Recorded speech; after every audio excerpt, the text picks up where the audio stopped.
사도행전 7장 37절로 53절 우리 한 절씩 교독을 하도록 하겠습니다. 이스라엘 자손에 대하여 하나님이 너희 형제 가운데서 나와 같은 선지자를 세우리라 하던 자가 곧 이 모세라. 시내산에서 말하던 그 천사와 우리 조상들과 함께 광야 교회에 있었고 또 살아있는 말씀을 받아 우리에게 주던 자가 이 사람이라. 우리 조상들이 모세에게 복종하지 아니하고자 하여 거절하며 그 마음이 도리어 애굽으로 향하여 아론대로 이르되 우리를 인도할 신들을 우리를 위하여 만들라. 애굽 땅에서 우리를 인도하던 이 모세는 어떻게 되었는지 알지 못하노라 하고 그때에 그들이 송아지를 만들어 그 우상 앞에 제사하며 자기 손으로 만든 것을 기뻐하더니 하나님이 외면하사 그들을 그 하늘의 군대에 섬기는 일에 버려 두셨으니 이는 선지자의 책에 기록된 바 이스라엘 집이여 너희가 광야에서 40년간 희생과 제물을 내게 드린 일이 있었느냐. 몰록의 장막과 신 레판의 별을 받들었음이며 이것은 너희가 절하고자 하여 만든 형상이로다. 내가 너희를 바벨론 밖으로 옮기리라 함과 같으니라. 광야에서 우리 조상들에게 증거의 장막이 있었으니 이것은 모세에게 말씀하신 이가 명하사 그가 본 그 양식대로 만들게 하신 것이라.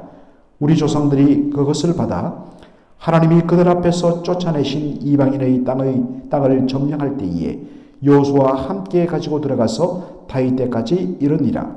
다윗이 하나님 앞에서 은혜를 받아 야곱의 집을 위하여 하나님의 처소를 준비하게 하여 달라고 하더니 솔로몬이 그를 위하여 집을 지었느니라. 그러나 지극히 높으신 이는 손으로 지은 곳에 계시지 아니하시나니 선지자가 말한 바 주께서 이르시되 하늘은 나의 보좌요 땅은 나의 발등상이니 너희가 나를 위하여 무슨 집을 짓겠으며 나의 안식할 처소가 어디 있느냐. 이 모든 것이 다 내 손으로 지은 것이 아니냐 함과 같으니라. 목이 곧고 마음과 귀에 할례를 받지 못한 사람들아 너희도 너희 조상과 같이 항상 성령을 거스리도다. 너희 조상들이 선지자들 중에 누구를 박해하지 아니하였느냐. 의인이 오시리라 예고한 자를 그들이 죽였고 이제 너희는 그 의인을 잡아준 자요 살인한 자가 되나니 다같이요 너희는 천사가 전한 율법을 받고도 지키지 아니하였도다 하니라. 아멘. 누가 하나님을 모독한 자인가? 라는 제목으로 말씀을 나누고자 합니다. 어제 이어서 스데반은 성령이 충만하여서 담대하게 말씀을 전가합니다. 오늘도 여러분 보시면 알겠지만 구약 성경을 이 스데반 집사가 능통하게 그렇게 구절을 인용하는 것을 보게 됩니다. 참 물론 성령 충만하니까 성령께서 하실 말씀을 그 입에 넣어주는 것도 사실이지만 정말 믿음과 성령이 충만한 시무 안수집사로서 이 말씀을 이렇게 능통하게 다룰 수 있다는 것 참 시사하는 바가 큽니다. 그만큼 교회의 평신도 리더십들이 하나님의 말씀에 참으로 익숙하고 그 말씀을 자유자재로 사용할 수 있을 만큼 훈련되고 말씀의 은혜 가운데 깊이 잠겨야 한다는 그런 도전을 우리에게 주고 있습니다. 성령 충만하여서 이렇게 말씀을 쫙 전하니까 유대인들이 감당을 못합니다.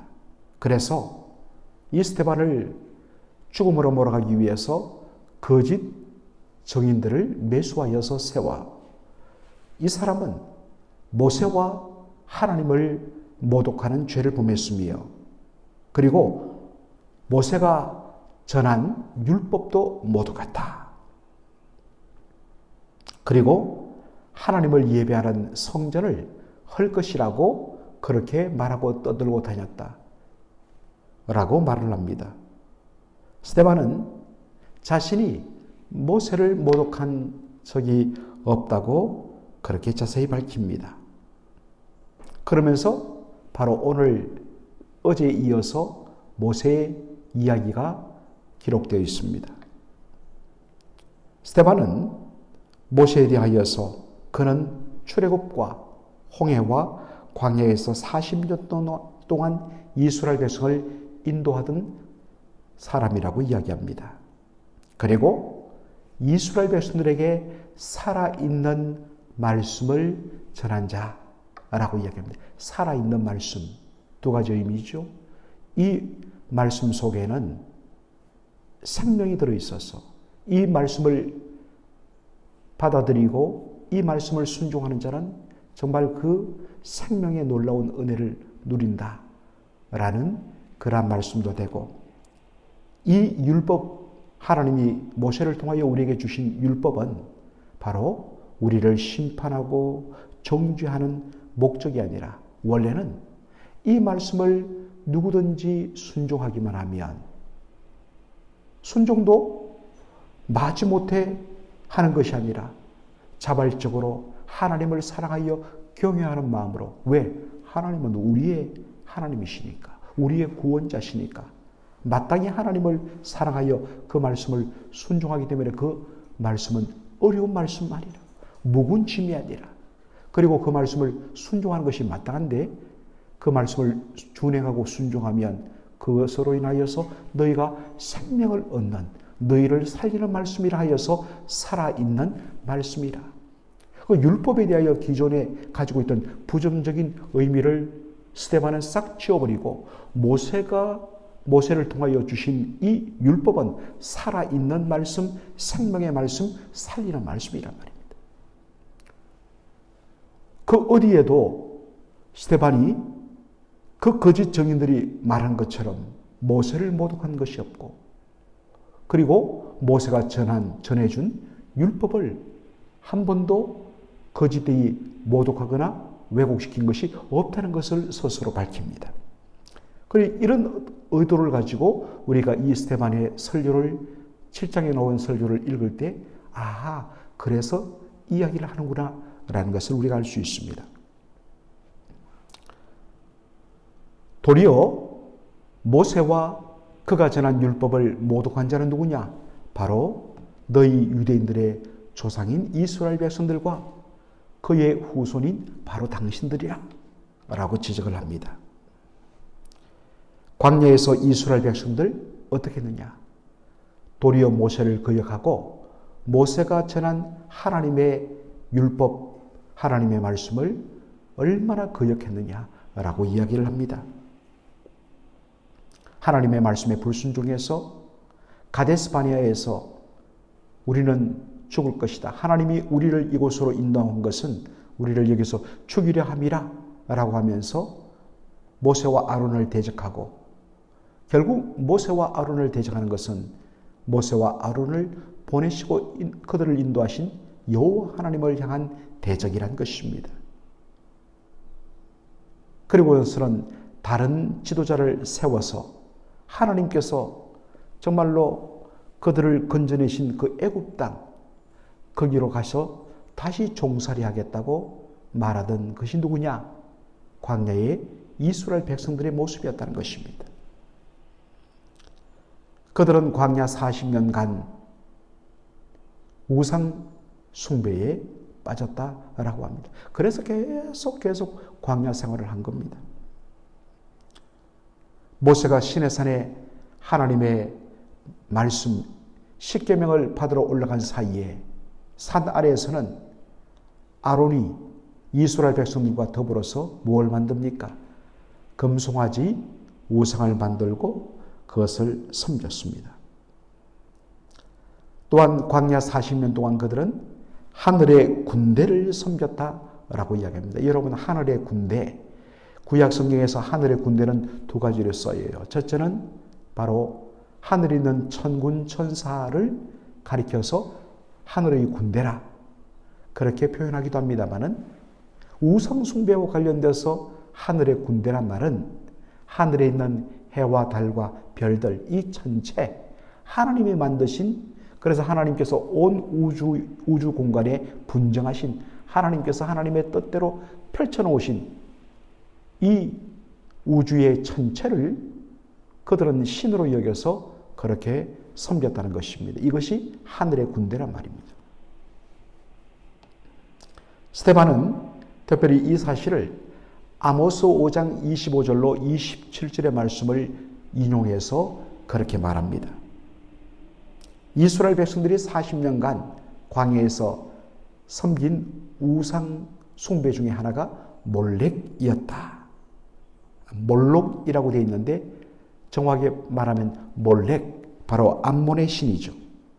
암몬 족속들이 섬기는 신인데 이 신에게는 바로 아이를 인신 공양하는, 아이를 제물로 불태워서 바치면 그 몰렉이 받고서 바로 기뻐하여 사람들에게 복을 베푼다.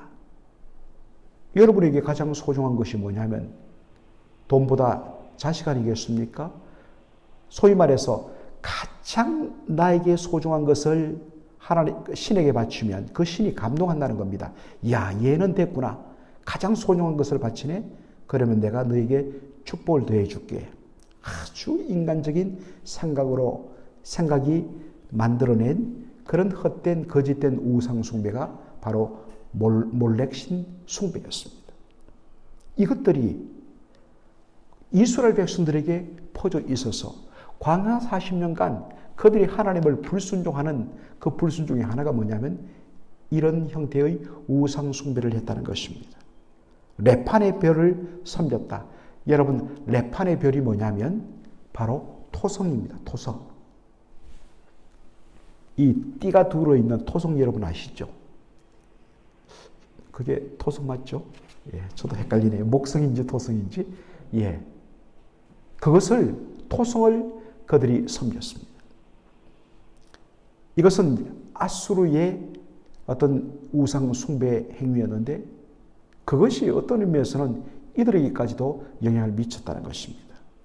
40년 내내 하나님을 믿지 아니하고 우상 숭배에 빠졌던 것이 너희 조상 이스라엘의 모습이었다. 얼마나 모세를 대적하고 여호와 하나님을 대적하며 범죄하였느냐라고 지적합니다.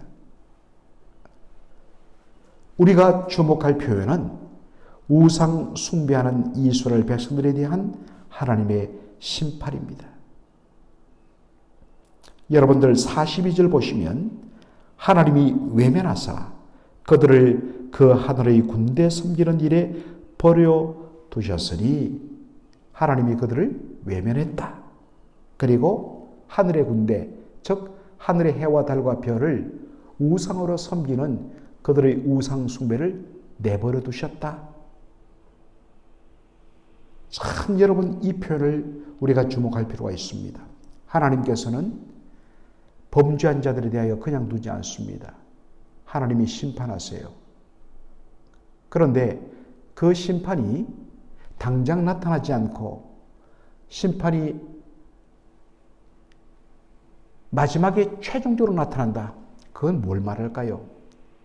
하나님께서 그들을 버리셨다는 것입니다.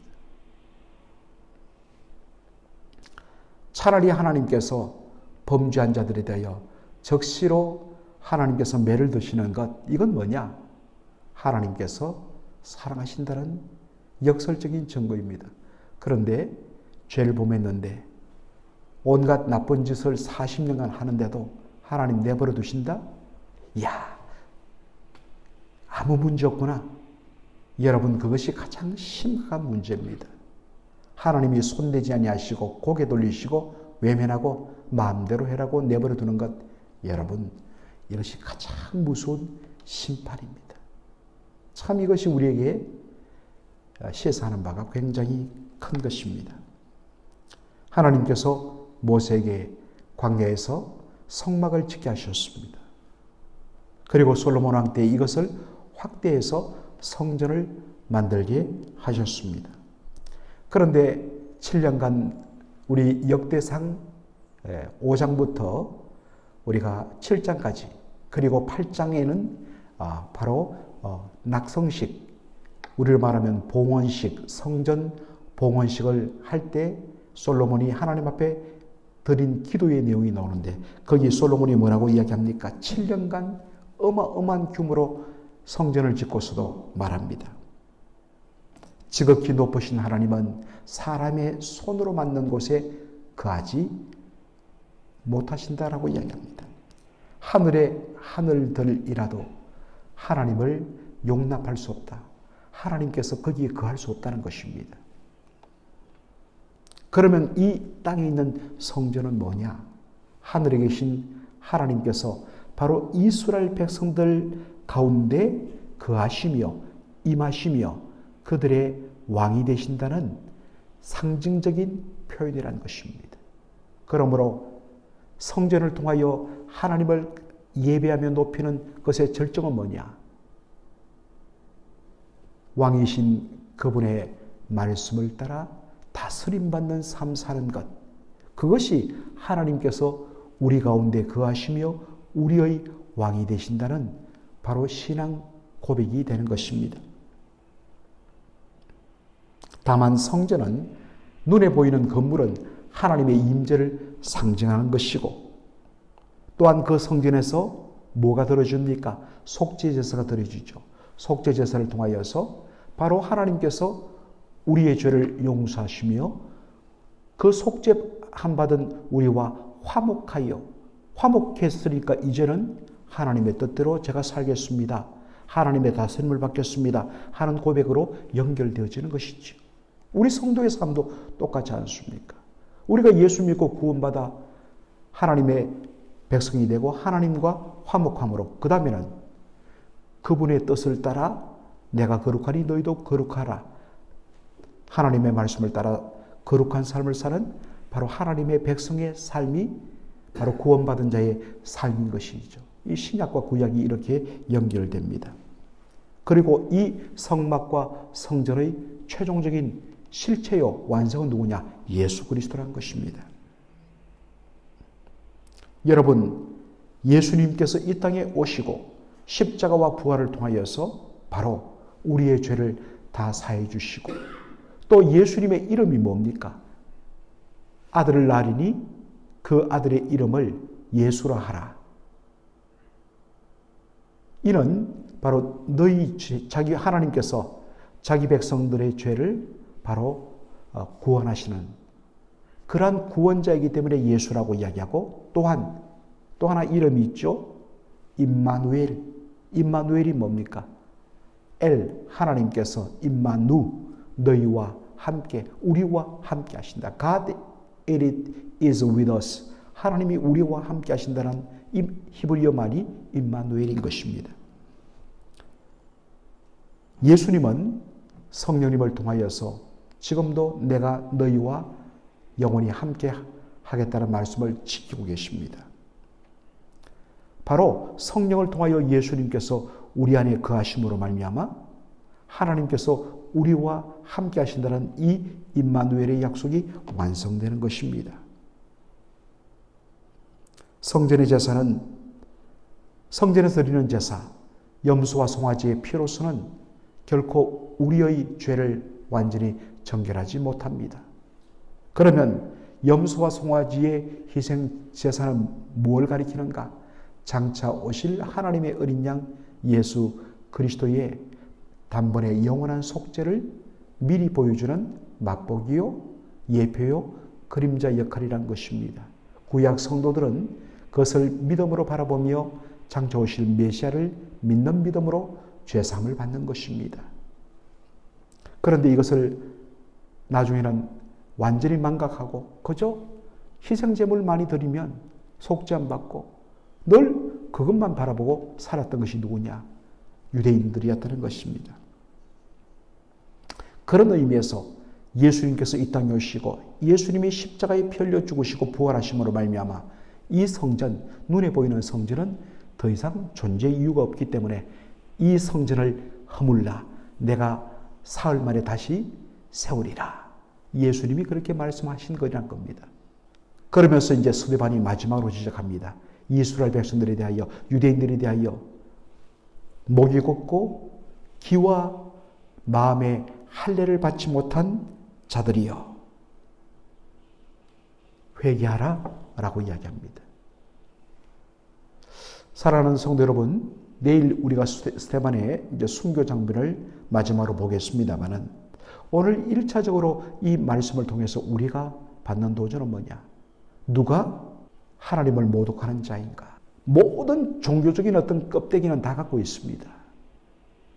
그러나 그 실상은 하나님을 사랑하는 것이 아니고 마음속에는 온갖 우상 숭배가 가득하고 그 우상 숭배의 핵심이 뭐냐? 자기 사랑, 자기 만족, 자기 행복입니다. 말씀의 의미를 잘 모른 채 그저 전통과 종교적 간섭만을 붙들고 살아갔으니까 왜 이것을 해야 됩니까? 몰라요. 그냥 우리 교회에서 지난 몇십 년간 했기 때문에 하는 거예요. 잘못된 거예요. 모든 것이 예수 그리스도 복음과 그리고 철두철미하게 하나님의 영광과 하나님에 대한 바른 말씀에 근거한 사랑이 거기에 들어있지 않다면 과감하게 우리는 걷어내야 합니다. 그렇지 않으면 우리가 그 구약의 이스라엘 백성들의 왜곡된 잘못과 그것을 이어받은 예수님 당시 유대인들의 잘못을 우리는 결국 반복하는 거예요. 철두철미하게 우리의 마음 속에 그리고 우리의 눈과 막혔던 귀가 할례를 받고 주의 진리 앞에 바로 서는 저와 여러분의 삶이 되기를 주의 이름으로 축원합니다. 아멘. 하나님 우리 아버지, 오늘 스데반이 구약 역사를 그렇게 꿰뚫으면서 또한 하나님의 말씀을 자유자재로 그렇게 인용하면서 구약의 이스라엘 백성들의 잘못된 모습들과 그리고 그것을 그대로 답습한 겉으로는 굉장히 종교적이었지만 그러나 실상은 하나님의 뜻과 하나님이 보내신 자 메시아를 오히려 더 거부해버리는, 그래서 그들이 더 하나님을 모독했다는 것을 지적하는 이 스데반의 날카로운 말씀의 지적과 통찰력을 보면서 오 주님, 우리의 모습이 바로 그때 그 이스라엘 백성들과 같이 일어나는지 오늘도 우리의 귀가